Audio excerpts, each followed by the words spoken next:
Hause gut machen. Ich schwöre es euch. Nehmt euch mein Häuser, nehmt euch mein Geld, aber lasst mir mein Leben. Ich bin unschuldig. Ich bin nur ein armer Jud. Lasst mir mein Leben. Ich will leben. Leben will ich. Leben.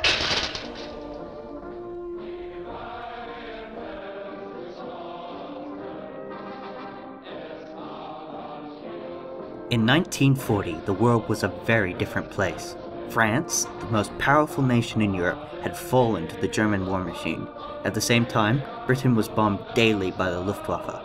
In the occupied countries such as Poland and Czechoslovakia, the Holocaust had not yet begun, but in less than a year, the Nazis would deploy the Einsatzgruppen to locate and destroy the Jewish populations across the continent. Key members of the Nazi regime such as Adolf Hitler and Joseph Goebbels felt that the German public needed to be prepared for the upcoming slaughter, because in 1940 the German people were almost completely insulated from the horrors of war. The world was incredibly different in 1940, but there is one thing people did in the 40s that they do in the modern era, and that is watching movies, and for the Nazis this pastime presented an opportunity.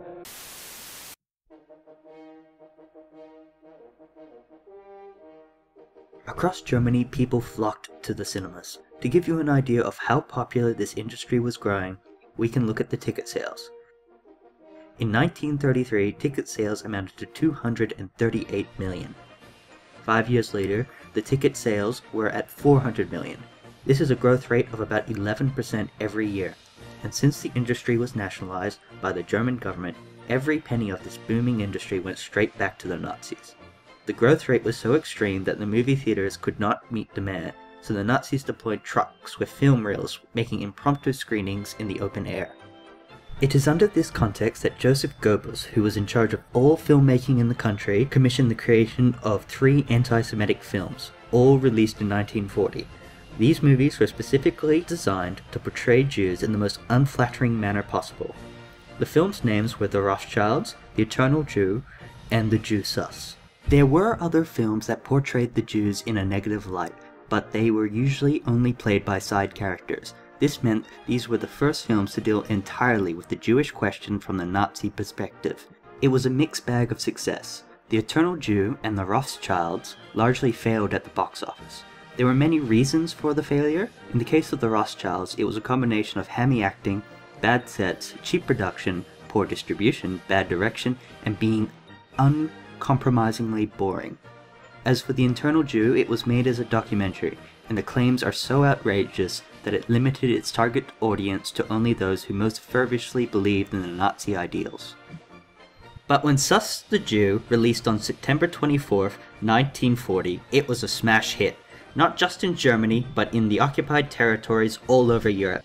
The film made its production budget 3 times over, with a final tally of over 6 million Reichsmarks, an exceptionally large amount of money for the time period.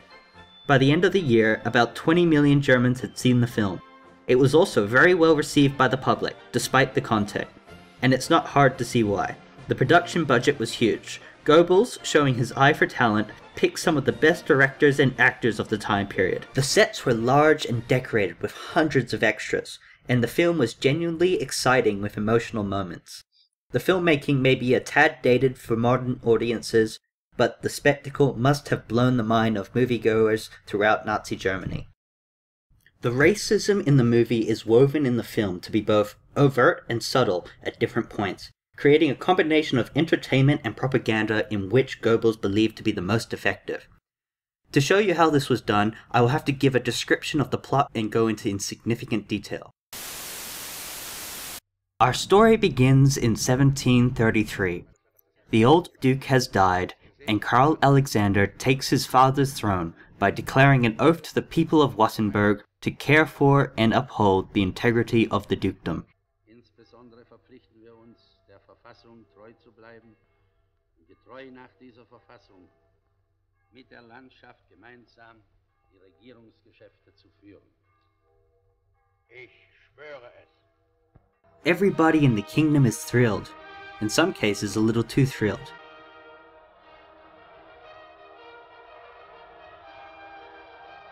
It is through these celebrations we meet our three main characters, Faber, his fiancée Dorothea, and her father, Councillor Sturm, who's part of the ruling body and the same man who swore the Duke into power.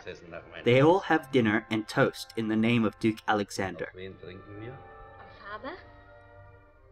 Darf ich? Faber. Ein Faber ist nicht so wichtig. Wir alle sind nicht so wichtig. Also, auf wen trinken wir? Dorothea. Heute. Auf unseren Herzog. Karl Alexander. Gott gebe ihm eine glückliche Hand. Was, kein Ballett? Weil, womöglich auch keine Garde, was? Nein, Durchlauf. However, Duke Alexander is a weak leader who wants the finer things in life, such as jewelry, ballets, and beautiful women. All purchases are done through the council, who reject his extravagance. Dass wir nur aus Liebe zu unserem Landesherrn gegen unsere eigene Überzeugung seine sämtlichen Forderungen bewilligt haben, die er damals in der ersten Sitzung an uns stellte. The Duke goes to extreme measures to buy the things he wants from the moneylender Joseph Oppenheimer, his middle name Suss or Suss, making the title of the film and its villain. Suss Oppenheimer is a man of contradiction. He lives in squalor but has beautiful jewels to sell. The Jews around him are ugly and scruffy, yet he is less so. His appearance is dark and mysterious. The Duke's envoy cannot afford Suss's jewels, so they make a deal that if Suss can sell him the jewels personally in Stuttgart, Wittenberg's capital, he will give him a significant discount. Wunderbar. Also ich wage gar nicht zu fragen, was es kostet. 50.000. Aber ich sage dir doch, mein Herzog hat nicht so viel Geld. Gut, 10. Und die restlichen 40? Man kommt ins Geschäft. This poses a dilemma, as Jews are banned from the city of Stuttgart, and according to the envoy, even with papers from the Duke, the guards will know that he is a Jew. Suss simply responds that he will change his appearance, and they come to the deal.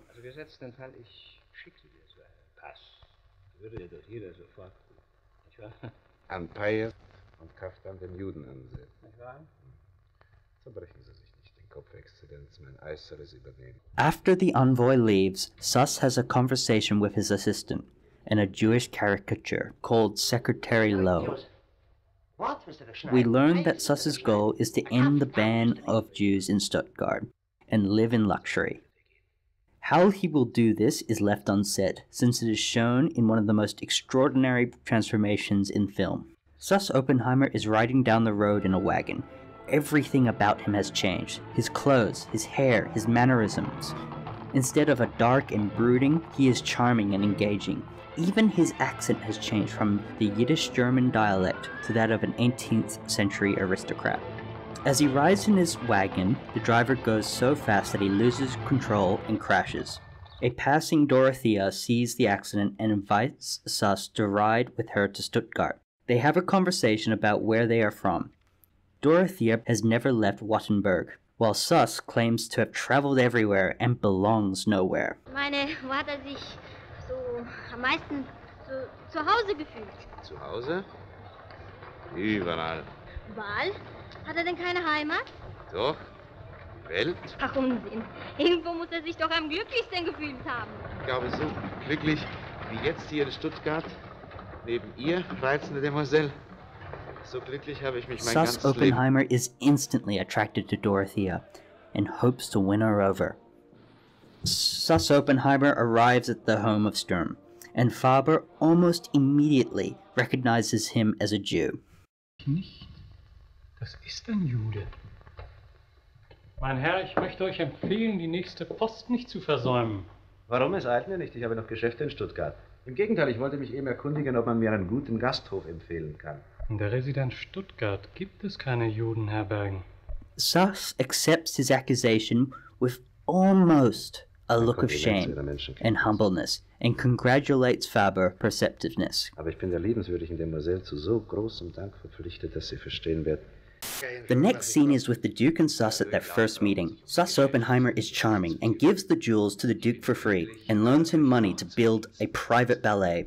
Fast forward some time, the ballet has been built and is as opulent as you can imagine. Suss has also worked his way into Duke Alexander's inner circle by becoming his finance minister, and uses his wealth to procure items of value and pimp beautiful women for him. It is here we learn the Duke is indebted to the Jew hundreds of thousands of thalers. Suss convinces Alexander that if he gives him the right to tax the roads of Wittenberg, the debt will be paid.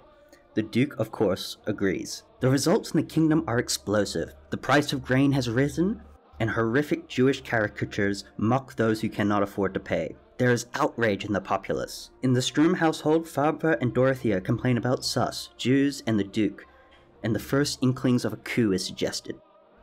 Der Jude hat ja sogar dem Herzog seine Garde gekauft. Und die Garde ist stärker als du, mein Junge. Wir müssen klug sein. So klug wie die Juden werden wir nie sein. Klüger, viel klüger müssen wir sein. Juden sind ja gar nicht klug. Sie sind nur schlau.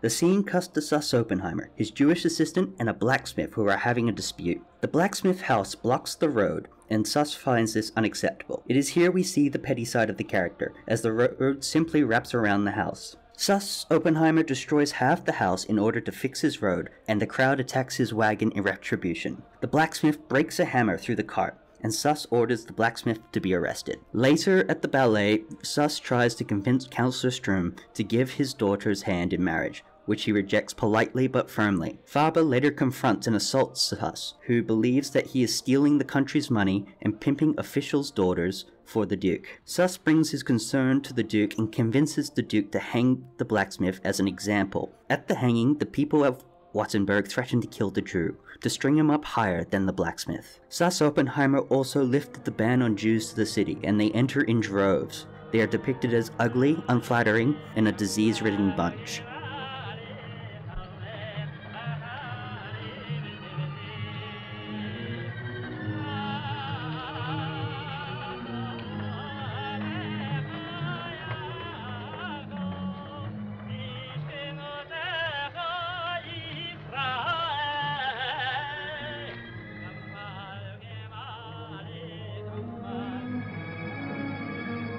Zu Hunderten ziehen die Juden in die Stadt. Die Bevölkerung ist in hellem Aufruhr. Wie die Heuschrecken kommen sie über unser Land. Schon diktiert Herr Oppenheimer die Steuern.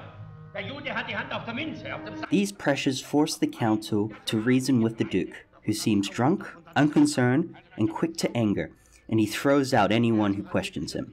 The Duke establishes martial law, dissolves the council under the advice of Suss Oppenheimer and a new character called Rabbi Lowe. Suss now uses his newfound power to try and convince Councillor Sturm to give his daughter's hand. He refuses in a tense conversation, making Suss his enemy.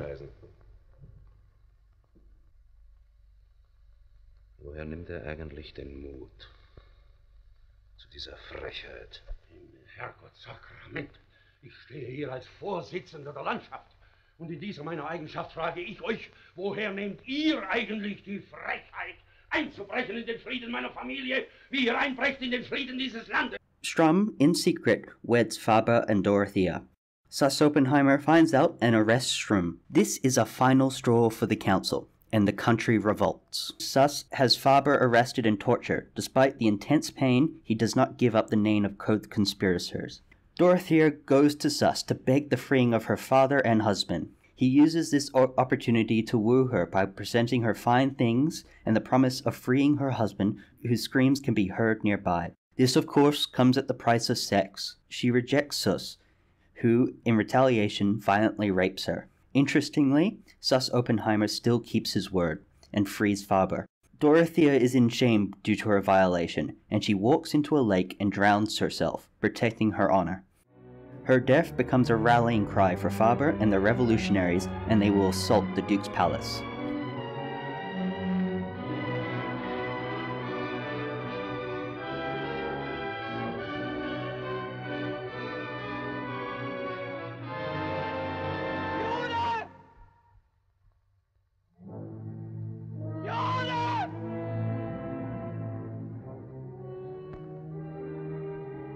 They capture both the Duke and Suss and list their demands. The Duke flies into a rage and after an extended speech has a heart attack. Without the protection of Duke Alexander, Suss is arrested and tried, and once again he transforms into the character seen in the beginning of the film. But this time he is a pathetic figure and begs for his life. Nur getan, auf Wunsch und Befehl von mein Herzog. Im Freibrief steht's drin, braucht's nur nachzulesen. Ich bin nix gewesen wie ein treuer Diener von mein Souverän. Suss is then convicted of sex with a Christian woman, a capital offense in Wittenberg. Councillor Strum, now freed from prison, makes the judgment as he is the one who lost his daughter. There is an extended hanging scene where Suss is strung up far above the crowd, certainly higher than the blacksmith. He begs for his life, but the crowd's heart is hard and they watch him die.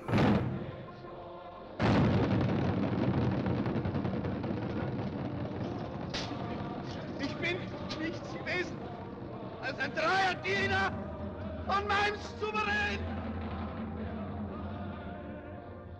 Was kann ich dafür, wenn euer Herzog ein Verräter gewesen ist? Ich will ja alles wieder gut machen. Ich schwöre es euch. Nehmt euch mein Eis, nehmt euch mein Geld, aber lasst mir mein Leben. Ich will leben. Leben will ich. The final moment of the movie is Councillor Strum once again banning all Jews within Stuttgart and demanding that the people learn from this experience and never make the same mistake again. Auf dass ihnen viel Leid erspart bleibe, an ihrem Gut und Leben und an dem Blut ihrer Kinder und Kindeskinder.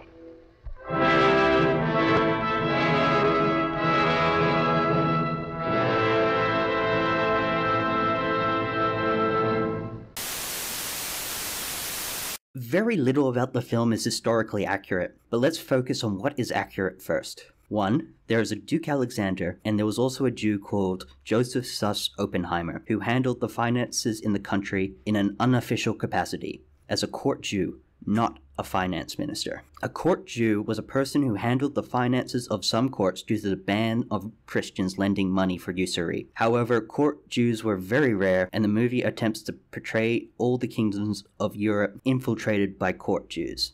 This is not historically accurate. When the real Duke died, the real Oppenheimer was executed for abuse of power, but not for sex or rape of a Christian woman as the movie suggests. Finally, the characters' costumes are kind of historically accurate. Almost every plot point or character beyond those facts were made up with incredible creative license. For example, the three main protagonists, such as Faber, Dorothea, and Councillor Strum, were almost certainly made up. The character of the blacksmith and his execution are not true and serves only the purpose of intensifying the audience hatred for Suss. The depictions of Jewish ceremonies are works of fiction and look ridiculous. That is the film. At its bare essentials, the plot is about the rise and fall of one man. Everything else is built around this. The film, even to the casual viewer, is obviously anti-Semitic. But there is a seemingly woven-in subtext of what Joseph Goebbels wanted you to think of not only Jews, but the roles of genders and the role of the Aryan. The director and the cast of any significance were not Jewish. This was not only ideological, but practical, as most Jews have been purged from the industry and all creative arts due to the Nuremberg laws.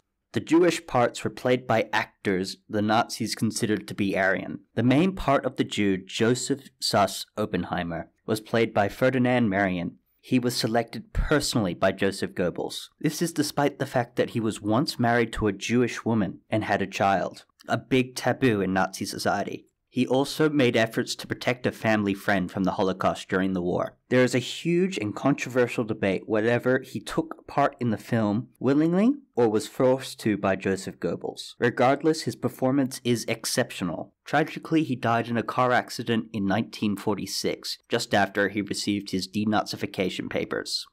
All other Jewish-speaking roles were played by the German actor Werner Kross. Those roles include Rabbi Lowe, Suss's secretary Levy, and both Jewish men who have a conversation outside Suss's place of business at the beginning of the film. An extremely famous German actor of the 1930s. He was also an extreme anti-Semite and a supporter of the Nazis. There are only two, but extremely important scenes where Jewish actors are used. The scene where the Jews enter Stuttgart and the synagogue scene. The director of the film, Veit Harlan, was able to procure 120 Jews from the nearby Lublin ghetto in Poland. To Harlan, this was a necessity to give the film an authentic feel, and since Jews were banned from the cultural arts, he press-ganged them into service. The big question is what happened to these coerced Jewish actors? We can never be 100% certain. The scenario with the most evidence is that they were all murdered when they were shipped to Belzec, the Nazi extermination camp, 2 years after the film's release in 1942. Unfortunately, this is a reality of the Nazi German state, and like the movie itself, it has very few happy endings.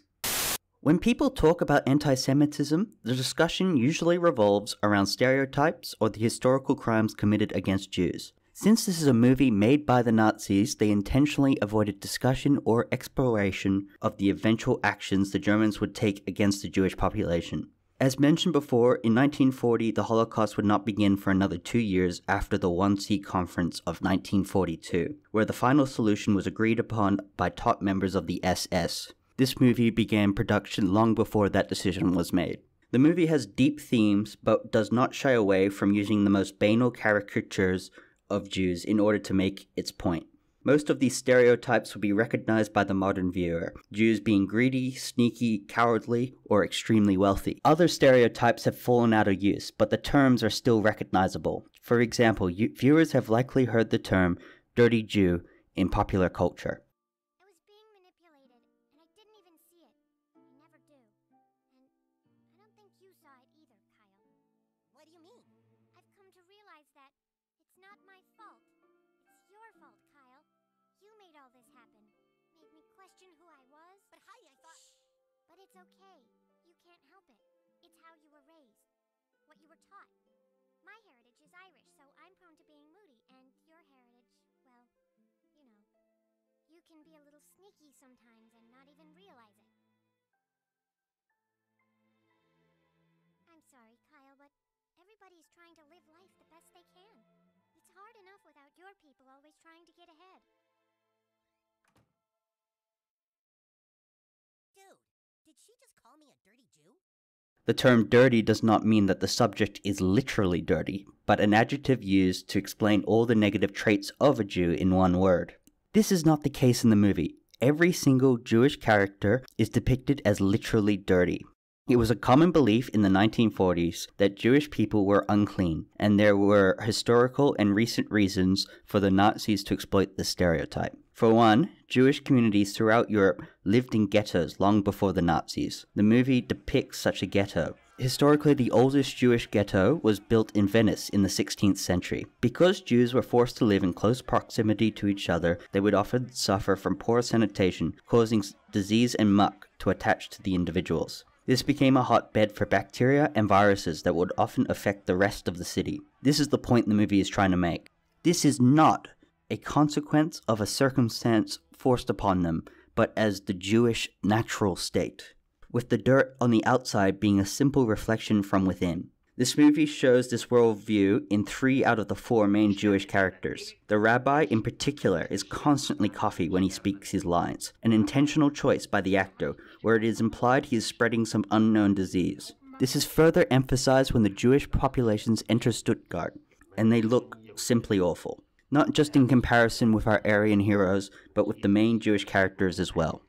Another major stereotype of Jews in this period of European history is the belief that Jewish people were connected to the occult or unholy sciences. This is best shown in the stargazing scene with the rabbi. This is the scene where Suss finally corrupts the Duke. The religious practices of the Jew in this period were not well known by the average German. It's not that the Germans did not care, they were simply ignorant, and their ignorance was exploited by the Nazis. As a result, there is an air of mystic in almost every scene. Notice the music in this one. Was sieht er denn? Nur Himmel. Maß Sextil, Sonne, Maß Quadrat, Jupiter. threatening but enticing. The intended effect is to drag the Duke and the audience in this mysterious nature of the Jewish practices, which were perceived by the average German as being connected with true evil. It is truly a fascinating experience if you watch the film as a person would. Imagine being bombarded with this kind of worldview daily, and no wonder people believed it. There is a significant gap in logic. If all Jews were poor, dirty, and carrying disease, how did they place themselves in the upper echelons of society? The answer was the concept the Nazis called the Jew in disguise, and the villain Suss Oppenheimer personifies this. According to Nazi ideologies, the Jews had no home and simply assimilated to societies around the world. This point is touched upon in the carriage ride with Dorothea. On the surface, this scene appears nothing more than Oppenheimer trying to impress the girl with his worldliness. While Dorothea has never left Wassenberg, Suss claims to have traveled the world, and the world is his home. Zu Hause? Überall. Wahl? Hat denn keine Heimat? Doch. Die Welt? Ach, Unsinn. Irgendwo muss sich doch am glücklichsten gefühlt haben. Ich glaube, so glücklich wie jetzt hier in Stuttgart, neben ihr, reizende Demoiselle. So glücklich habe ich mich mein ganzes Leben noch nicht gefühlt. It is an innocuous comment, but it is very clever writing by the propagandists. It serves the purpose of a man simply trying to woo a young woman, and being far more sinister with its deeper meaning. I cannot stress enough, almost every single scene in the film is written like this, with one obvious meaning, a less obvious subliminal message. The directing and writing achieve a perfect balance between propaganda and story, where neither gets in the way of one or the other. It is up for the audience to fill in the gaps of what they are seeing on the picture, and there is a surprising appreciation for the audience intelligence to fill in those gaps. Something you would not expect from the world's most suppressive regime. The Jew in disguise is different from the stereotype of a regular Jew, and it's almost unique to Nazi history. What makes it different is because he is presentable in society. Instead of being ugly, he is handsome. Instead of being unkempt, he is proper. He'll always know the right thing to say and how to get the things you need, even if it is illegal. He is suave with women, and because of this, he is a great threat to the racial purity of the Aryan. This point of racial purity is hammered time and time again, as Suss Oppenheimer seduces women, tries to woo Dorothea, and get her to marry him, with finally culminating in Kanzler Strahm saying this immortal line. Mein Entschluss stand fest. Hat sich über Nacht nicht geändert. Ihr wisst doch ganz genau, dass meine Tochter meinem Sekretarius, Herrn Faber, versprochen war. Und könnte sein väterliches Machtwort sprechen. Selbst wenn ich das noch könnte, ich würde es nicht tun. Meine Tochter wird keine Judenkinder in die Welt setzen. The situation continues to escalate to the climax, which is the rape of Dorothea. This reprehensible act is once again written on two levels. The obvious thing is the act of the rape, but it's also a metaphor of the horrors of the mixing between races. This is why Dorothea drowns herself at the end of the film. In the story, she kills herself for the sake of her honor, but through the prism of propaganda, she sacrifices herself to prevent the pollution of the Aryan bloodline. This deeper meaning might seem silly to the modern viewer, but the making of babies the right way was a very real fear and policy of the Nazi Party from the bottom up. And once again, through this device, we see the story and propaganda are perfectly balanced in a way that makes sense in the movie.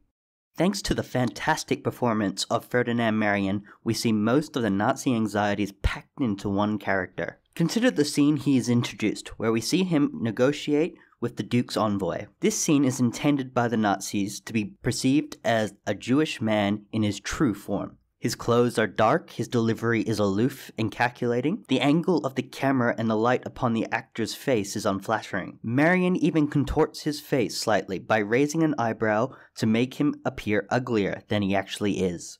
But the next scenes show a complete and extraordinary change in personality, appearance, and even delivery of lines, where he ditches the Yiddish-German accent for a more standard-sounding voice, imitating the other Aryan characters. This effect simply could not have been achieved with a less talented actor.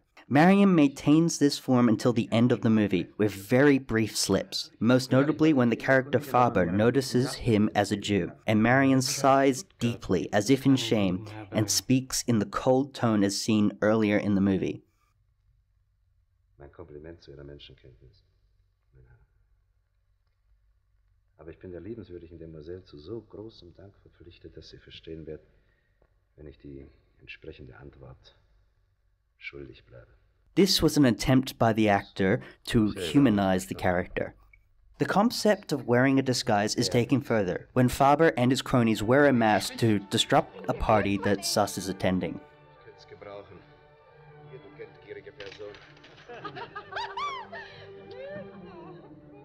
Viel Geld, was ihr da verschenkt, Herr.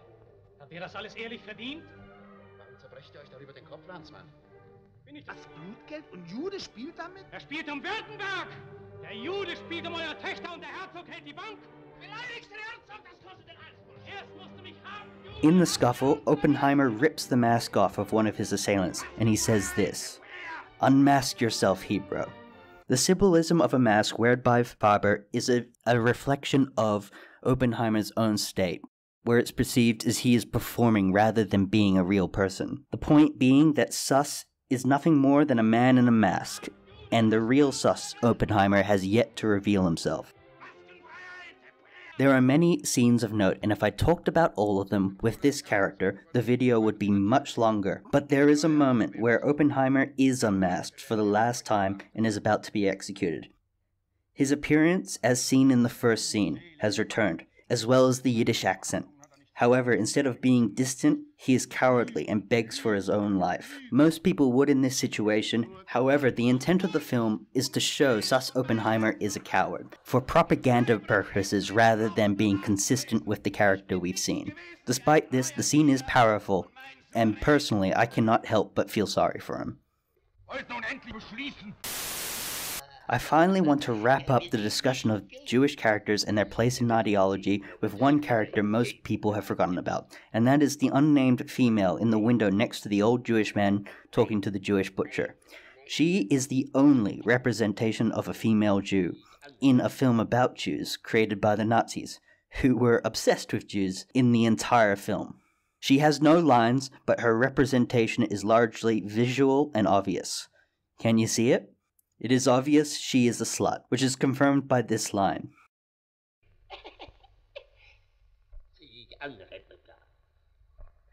And with that, the character is never seen again, and while you may forget about her by the end of the film, it makes a subconscious impression. This impression once again leads into Nazi theories about racial purity and the fear Aryans and Jews having children, and men being tempted by Jewish women, leading them away from an honest path. It's a very short scene, and the camera does not focus on her, but that is her purpose, and that is the reason for her inclusion in the film.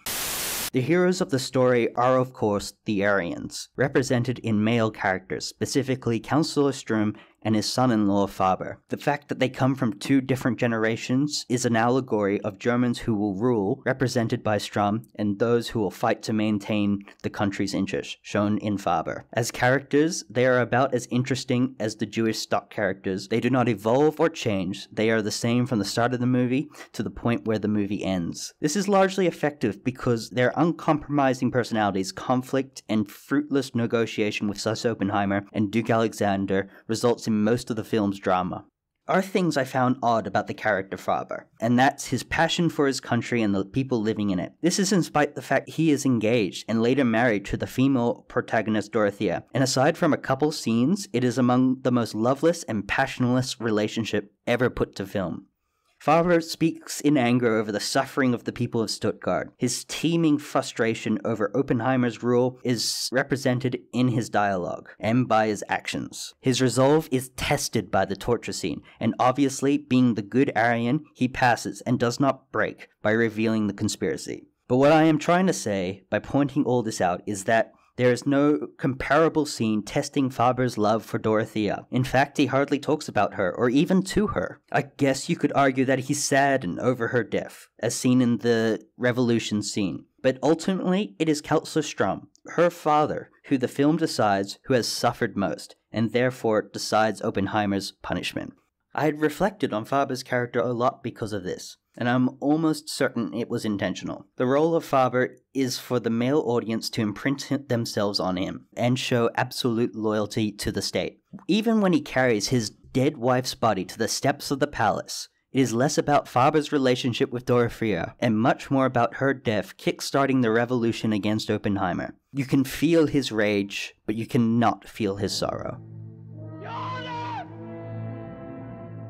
As for Councillor Strom, his story largely revolves around the fact that Suss Oppenheimer wishes to corrupt him, the same way he corrupts the Duke. He offers him money, power, and a close relationship, yet obviously, being the protagonist, he is incorruptible, and like Faber, suffers for the state by being placed in prison. There is a lot less to say about Strom. As stated before, he is a character with no flaws, as he is part of the ruling class, and it was the intention of the film to project their leaders onto Strom's incorruptible character. This stands in absolute contrast to another huge character that I've avoided talking about till now. Duke Karl Alexander is probably the deepest character in the movie, and definitely the most flawed. It is his actions, or inaction, that drive the plot of the movie. It is his alliance with Suss Oppenheimer and allowing the Jews in Stuttgart that sets off the crisis. It is not so much that he is corrupt, because the things he gives Suss Oppenheimer are technically his to give. For example, it's the Duke's prerogative to tax anyone he wishes, choosing whoever he wants to represent him. It's also the Duke's prerogative to allow anyone he chooses into Stuttgart, regardless or not if they are undesirable. What is irredeemable is not these decisions, but the fact that he broke the social contract between the throne and his people, which he commits to the first scene. Getreu nach dieser Verfassung, mit der Landschaft gemeinsam die Regierungsgeschäfte zu führen. And this is what makes him irredeemable. Thus, his decisions were purely selfish, not a character trait in an ideal head of state, especially not a Nazi one. The Nazi ideal of a head of state is someone who completes fully to the nation, which were contemporized but inaccurate accounts of Hitler's commitment to Germany. Many Germans perceived Hitler as the perfect head of state. We know today that Hitler did not achieve this ideal, but that is not relevant to the message of this movie. It's about how a head of state should be. The Duke himself is an extremely tragic character, because the film points out over and over again that Duke Alexander was once a great man. We never actually see the Duke in his prime. We always see him in this regressed state, visually by being overweight and mentally declined by constantly living the glories and sorrows of his time as a general of an unseen battlefield that has long since passed. The final decline that leads to his destruction is to smother these feelings under drugs, alcohol, sex, and other things.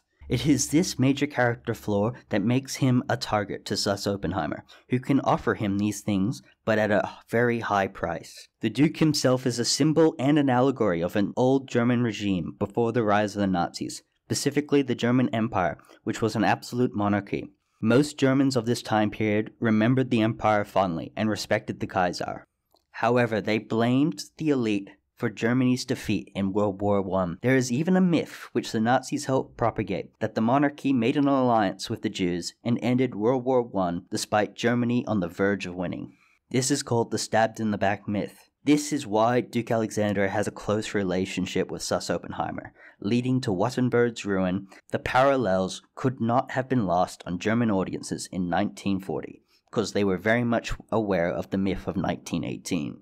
Despite all this, the portrait that Suss the Jew paints of the Duke is surprisingly sympathetic. The scenes between the two characters, Oppenheimer and the Duke, are among the highlight of the film. The Duke truly does trust Oppenheimer, and confides in him personal details about himself. His death at the end of the movie is by heart attack, rather than by the angry mob standing right next to him. It is one of the political convenience for both the plot and the Nazis themselves. This is because the Duke is a symbol for the old regime of the German Empire, and it would not be appropriate for him to be killed by a mob who represented the Aryan regime. Issues like the fact that key Nazi allies such as the army and various politicians in this time period would have been profoundly offended. Also, the idea that the revolution was the mob's fault and not Suss Oppenheimer, who represented the Jews, would have distracted from the movie's propaganda purposes. Finally, from a pacing standpoint, it would have been tonally bizarre to have an epic death scene for the Duke, followed by a long, drawn-out death scene for Suss Oppenheimer. In a movie mostly about men, there are several female characters that represent the Aryan views of women, the most interesting of which is Dorothea. This character is a double-edged sword, because she is fatally flawed, but unlike the Duke, is redeemable. Her major flaw is her extreme naivety, shown in her introduction scene, where Sturm asks Dorothea for a toast. She shyly asks if she can toast Faber. Sturm kindly but condescendingly corrects her that the Duke should be toasted, since it is his coronation day. Also, auf wen trinken wir? Dorothea. Heute. Auf unseren Herzog. This is basically the movie saying that she is a stupid woman, and her lack of street smarts will get her constantly in trouble as the movie progresses.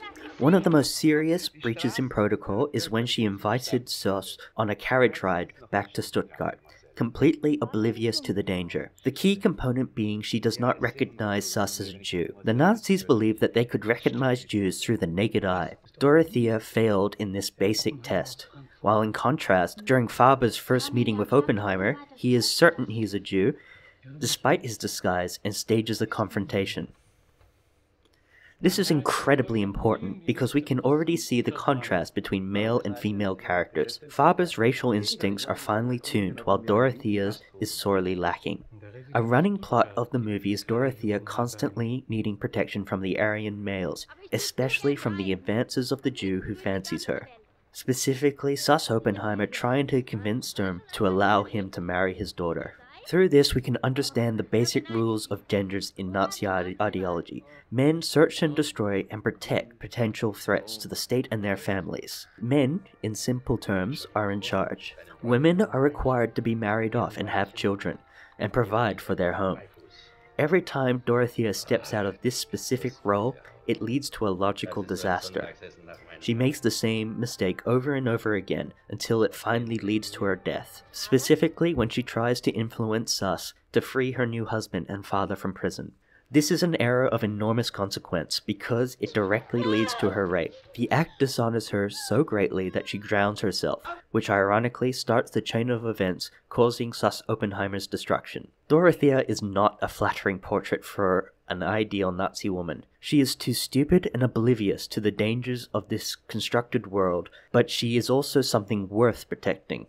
Her intentions are pure, and she did not deserve her destruction, in comparison to the Duke especially. Dorothea's final act redeems all her past flaws because it was selfless. Her dishonor could have spreaded to both her new husband and father. Her death ensured that did not happen. Ultimately, it was a selfless act that caused the state of Wittenberg to be saved. Because of that, Dorothea has an arc in the story, which the other Aryan characters do not. The consequences of her death are still seen on the face of Faber and Sturm, even in the final moments of the film.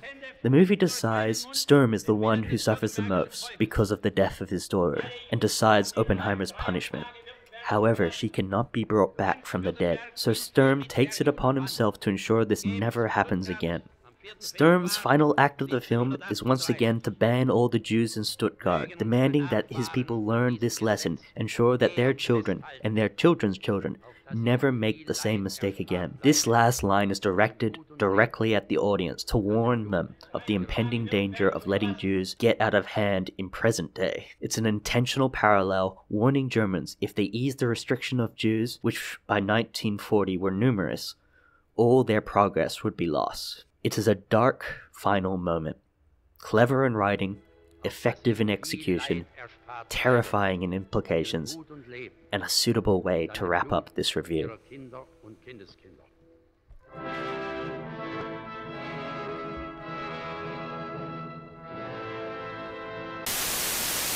To conclude a video on such an extraordinary movie is not an easy task. I will say that it is easily the most historically useful movie in understanding how the Nazi Party perceived the world, managing the incredibly difficult task of both being entertaining and pure propaganda. Often people say the reason a movie fails is because the management or CEOs interfere in the creative process of the director. To be clear, Suss the Jew was interfered at the very top of the Nazi government. They financed the film, made the casting choices, made the creative decisions. The most powerful men in Germany had a hand in the making of this film.